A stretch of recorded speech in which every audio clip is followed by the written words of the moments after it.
Енергетската криза во државата и во светот неминовно ја наметна потребата од размислување и планирање во насока на искористување на сите потенцијали со кои располага една заедница. Општина Кочани од тој аспект има исклучително поволни предуслови, бидејќи кај обновливите извори располага со капитални ресурси кои можат да обезбедат струја за покривање на локалните, регионалните и пошироки потреби во државата.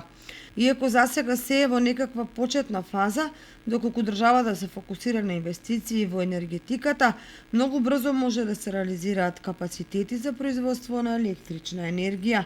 Изградбата на браната Речани со акумулационен капацитет од над 20 милиони кубици вода преку 3 хидроцентрали на годишно ниво може да произведат значајни количини струја. До значајни киловат или мегават часови може да се стигне и со изградба на веќе планираните мини хидроцентрали, секако доколку се во рамките на еколошките стандарди.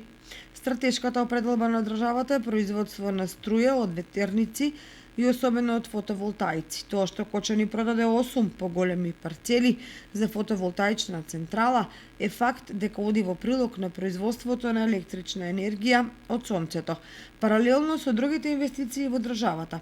И Кочанската може да го даде својот придонес во намалувањето на зависноста од увозна и скапа струја, како и од нееколошка, каква што се добива од термоелектраните. Стручњаците од областа на енергетиката велат дека општините Кочани и Чешинево Облешево имаат извонредни предуслови за инвестирање во фотоволтаични централи, а во делови од Осоговските планини и на ветерници за што веќе се прават анализи и се подготвуваат проекти.